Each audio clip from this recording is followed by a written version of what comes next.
morning we've had a first meeting with as a one-on-one with Minister Plasterk.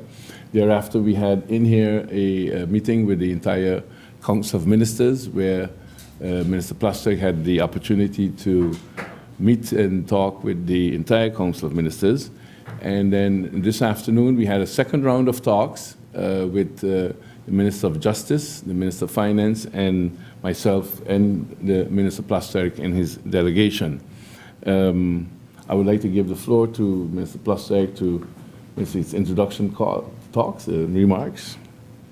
Thank you very much, Mr. Prime Minister. And I think we've had very fruitful and very intense days, starting indeed yesterday with a warm reception. Thanks for that. And an entertaining evening where we had a chance to speak informally, and then we had a meeting with the full cabinet this morning, before which actually we had a chance to talk one-to-one for an hour and go through many subjects. And since then, I've had a chance to briefly meet with Parliament, with the leaders of the parties there, the fractions there, and after which we've convened with a couple of members of Cabinet, as the Prime Minister just said. Based on all of that, I think that we may have the opportunity for a new momentum in the collaboration between our countries and within the Kingdom. And we fully agree on the importance of many matters that concern us and that concern at the end of the day, and that's what it's all about, the welfare of the people in the Kingdom, and of course in this visit especially the welfare of the people at St. Martin. Yeah. And we've discussed several issues, but maybe you, Prime Minister, want to go first, and then I might add a few lines here and there. Basically, we touch on several points, but the three most important points that we touched on was the dispute regulation, the integrity issue, and the budget for 2015. Let me start by the first point, where the dispute regulation is concerned. As you may know, for quite some years, the parliaments of in the countries in the Kingdom has been talking about a dispute regulation within the Kingdom. They have done this in their meetings of the epoch, quite some years now, the parliaments between Aruba, Curacao, St. Martin, and the Netherlands. And in discussing the issue this morning, Minister Plasterk and myself, we agreed that this dispute regulation should get some more impetus into it. And we have agreed that as government, so as the executive branch of government, we will make an effort to start a discussion jointly where it concerns the dispute regulation. The intention is to continue, when Minister Plasterk meets with Prime Minister Ashes on Curacao, to bring this forward. And we see that as a positive point, because there are so many disputes that keep arising within the Kingdom. And seeing that Parliament started out looking for a format of finding a body to regulate these disputes and to get results, government agreeing now to join that effort also, we see that as a positive. As you know, there's been several disputes, but we still don't have a body to take the disputes to regulate that. We see that as a positive development. The other point on the integrity issues, as you know, on the agenda of the last Kingdom Council of Ministers last Friday, there was agenda point, the Algemene Maatregel van Rijksbestuur, the general measures of Kingdom measures against St. Martin. We discussed that from the day one, and we were able to get the Council of Ministers, the Kingdom Council of Ministers. That point was withdrawn from the agenda last Friday. The purpose of that was to give Minister Plasterk enough space and room to start the discussion here again. It has been discussed pretty wide and broad and long, and on the integrity issue, what we have agreed upon is to have the technical staff again come back and review what is on the draft ordinance that has been prepared by St. Martin, and also see what's the contents of the general measures that is on the table from the Dutch government, and see how we could probably merge two of them or fit two of them, or find some way to get to one common ground and one common document. We're not saying it's an ongoing process, and the intention is for this week itself, the technical people to start working on that. And the other point is the budget of 2015, which you all know by now, has been presented to Parliament, and that we would be hopefully starting the debate scheduled on Thursday coming in the Parliament in a Central Committee. That's from my side. I'm sure my colleague would want to elaborate a little more and give a little more details from his side on those points. Just a brief follow-up on that, because basically I think this was a wonderful outline of what we discussed. As we say in Dutch, geschillenregeling, so the dispute regulation, indeed, it's part of the statute. So it's obligatory that there should be one, and there isn't one. And the reason for that is that there's been a dispute about how to get a dispute regulation, and there's nowhere to go if you want to regulate that dispute. So we need to sort that out, and indeed, as governments, we think we should step on it and try to see whether we can solve that. And indeed, I will meet Prime Minister Ashes of Curaçao the day after tomorrow, and also bring it up there and see what's on the table and how far we can get. Second, indeed, is the issue of integrity, where we fully agree that anybody who works in the public service, be it a civil servant or a politician, if he or she takes a decision, it should be clear that that's taken in the public interest, and only with an eye on the public interest. And we should avoid situations where there are possible conflicts of interest. And obviously, the smaller the country, the more difficult it is to ensure that, and all the more reason to pay attention to that, because it ensures the integrity of the of government at the end of the day in the country and also in the kingdom.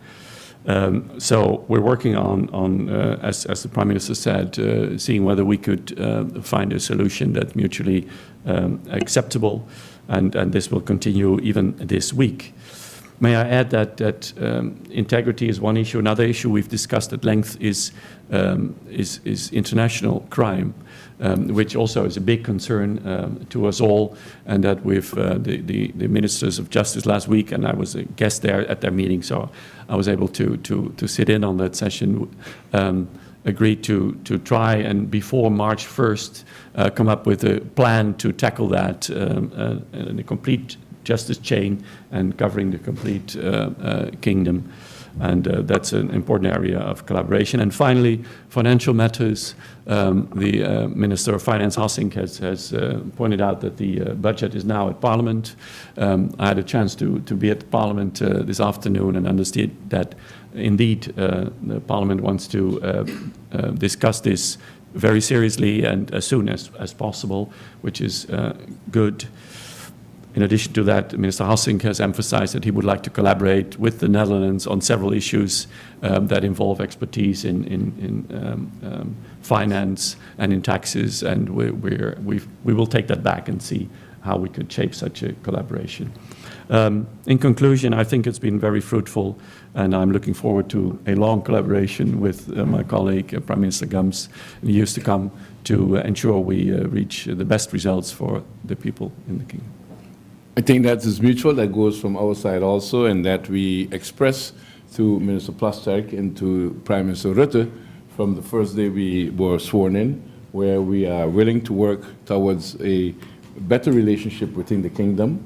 The kingdom is important for all of us, and we have to do that jointly with mutual respect for each other, and we have agreed to try our best in achieving that. Where the matter of integrity is concerned, I can inform you that, just to remind you, repeat, that this cabinet, we have done everything so far that is stipulated by law, and also taking into consideration the recommendations in the integrity reports, where in our Council of Ministers meeting, every one of them, we have included a participation to the council, to the members of the council ministers, to make sure and remind them to check the agenda to see if there's any conflict of interest that might arise out of point that's on the agenda. And if any minister would indicate that, they would be asked to leave the meeting when such a point is being discussed. Also, the declarations, according to the Article 2 and 3 of the integrity law, that says that ministers must comply with certain regulations within 30 days. We have complied with that last Friday, and we did deliver those declarations from the incoming ministers to not only the Council of Advisors, but also the Audit Chamber, the General Audit Chamber, and we've also complied with the electoral law on finance and political parties, where we delivered our declarations within 30 days to the Electoral Council. So that is proof that we are on our way to complying with the law. And as I've said to everyone, it's not about complying with the law to satisfy no one outside of St. Martin, neither to satisfy Mr. Plasterk, but to satisfy the people of St. Martin and to comply with the laws that are there on the books. And that's the intention that we intend to follow in this government as much as possible.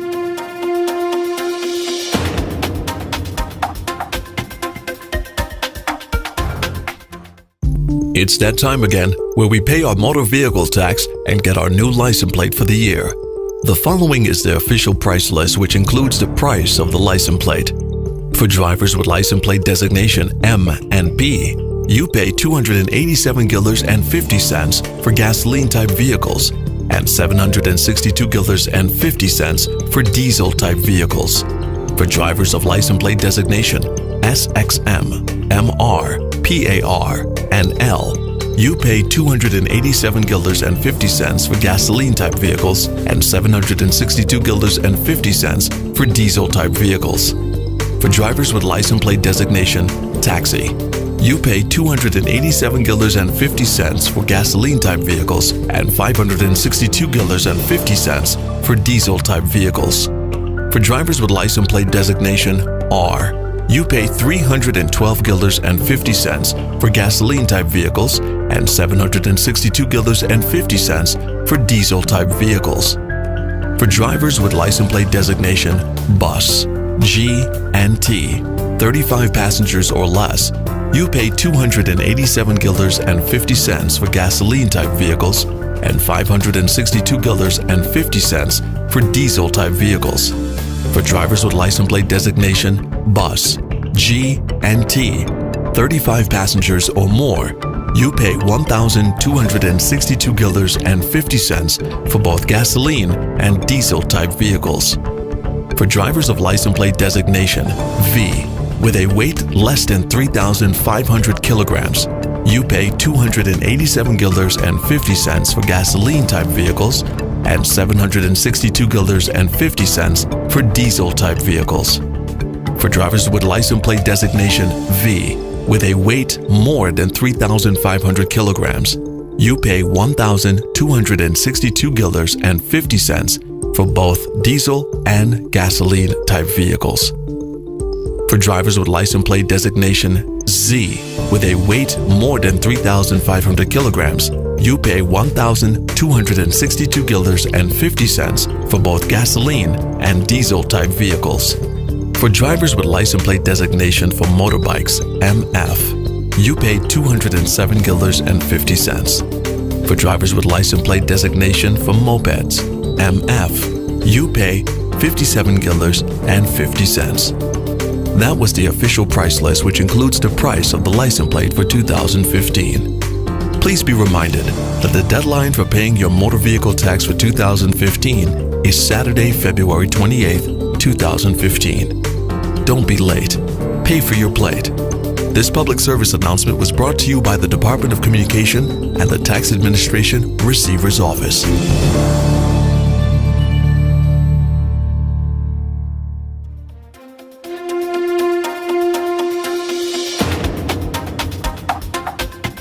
Good afternoon, Prime Minister Gumbs. Welcome again, Prime Minister Plasterk to St. Martin. one of the main issues on your agenda is, of course, integrity. And you mentioned in your statement that integrity is not only about seeing if civil servants do the right thing, but it's also about politicians. And at the moment, we're facing an issue where we have a member of parliament who has a verdict against him. Was that the situation with MP Matser? Was that discussed? Of course, that is an integrity issue at the moment, that he has been sentenced by the joint court, by the court of first instance. Has that particular issue been discussed, and where are we with that? And I would also like Prime Minister Gumbs' position on that. Of course, that's something government needs to deal with, or say something about at least. Minister? I should be very clear that I think my role as a Minister of Kingdom Affairs is to look to ensure that there's the proper regulations, a system is in place, and I'm certainly not the person to comment on individual cases. Prime Minister? You want to know my position? Yes. Well, please. it's a matter, I believe we should not mix executive branch of government with the legislative branch. That's two total different cup of cookies.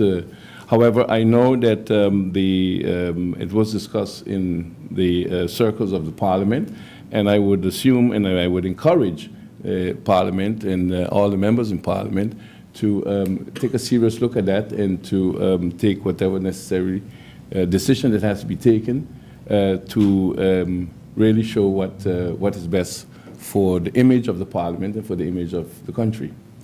On the issue of the dispute regulation, of course, we have a dispute on how to go forward on it.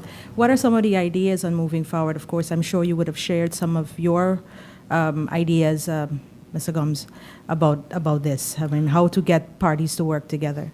Well, the dispute regulation, there are disputes, but I think at this stage we discussed them internally. But I think it would be not be proper to go into them in details in public before we even get the other countries on board.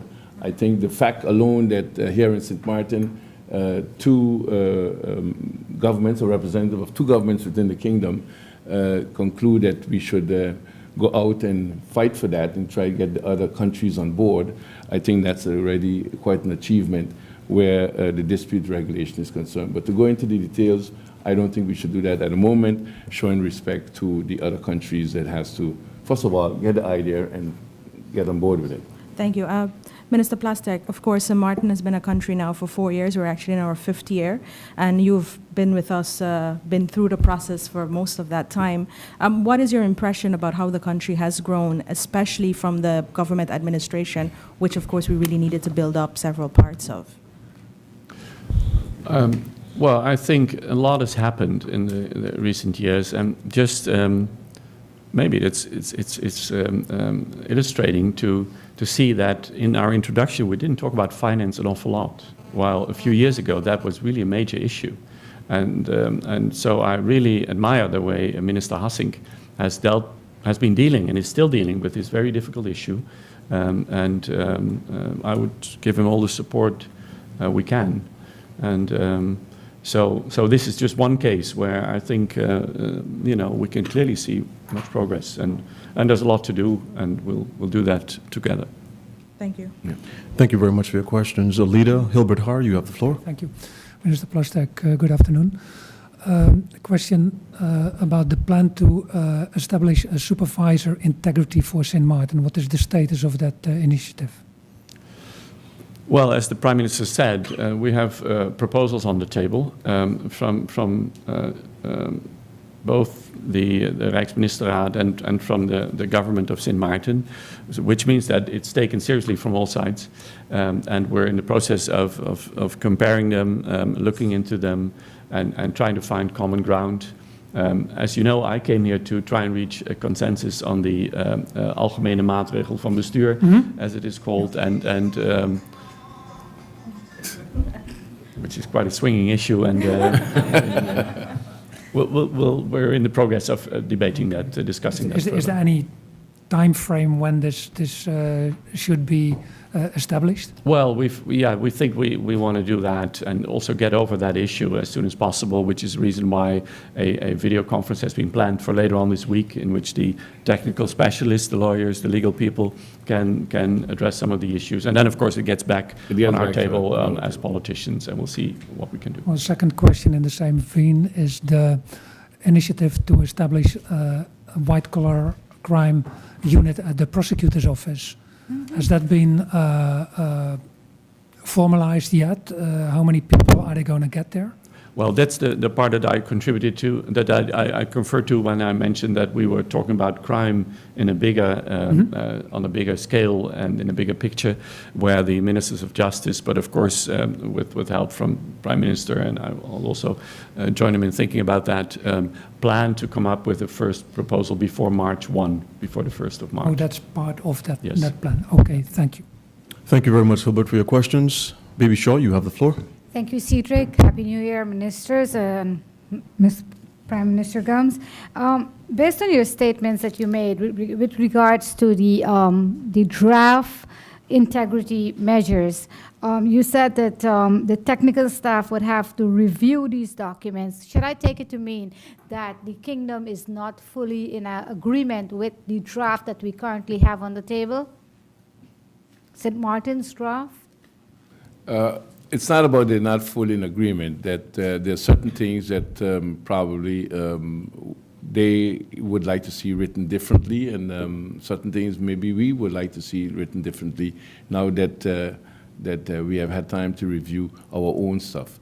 So it's an ongoing process, and hopefully we'll get through as soon as possible with it.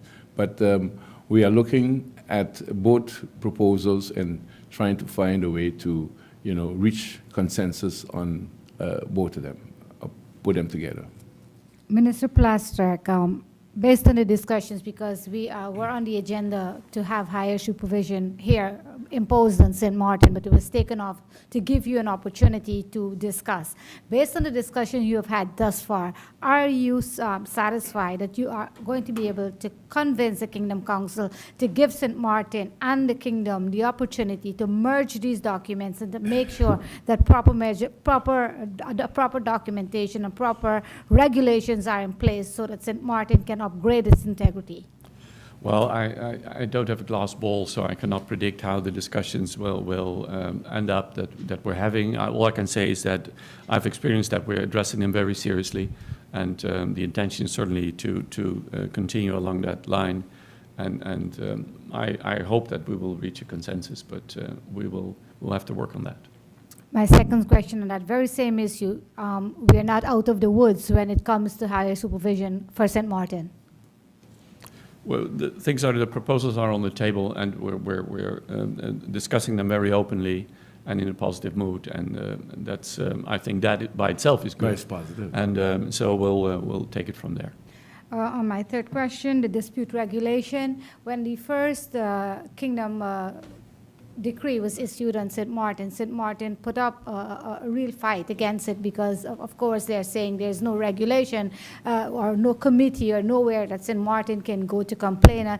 Now that the countries have come together to make sure that there is somewhere something installed, how soon would the Kingdom try to get a body in place so that any dispute can be regulated there? You said you're working on it, but how soon can we see such a body in place? Well, I think first of all, if I may, I think we have to give the minister the opportunity to first talk to Curaçao, because we cannot get go say that St. Martin in the Netherlands is going to arrange a dispute regulation. We have to get all the countries on board, and that is the next step. And once we get them on board, and then it will have to be something discussed jointly by government. As I said in the introduction, the parliaments of the country has been talking about it for quite some time now. They have done some work, which is some good work. It is there established, and we feel that seeing in particular the issue that has the differences that has come up between the countries, Aruba in the Netherlands, St. Martin in the Netherlands, and the Curaçao, and these disputes I think the decision that executive branch of government, the Council of Ministers, is going to get on board now and within their own organizations find a solution to it, I think that's a positive. To put a timeline to it, I would not be able, and I don't think the minister would be able neither to put a timeline in it. We just got to bring it over to the other countries within the kingdom and get them on board. And that's the strategy and that's the plan. Maybe to add on to that, the place, the once a year where we all get together, of course, is the Kingdom Conference, which will take place in July. Let me double check. April even. April, So that'll be ideal, but we'll have to see what we can achieve. Well, before closing, I would like to again thank Mr. Plasterk and his delegation. We met yesterday. It was an introduction for the first time, and we're very happy. And I cannot leave Mr. Plasterk go back without presenting him with a little small token of appreciation. And I would ask you to open it, please, so that we would like for you to read it and look at it, and also please open it. And thanks for that instruction, because it's one of the many cultural gaps in the kingdom is whether one opens presents or leaves them closed. And I'm not sure what the custom is. Here we can open it. Here we can open it. If we, well, I mean, we're allowed to open it, but can we?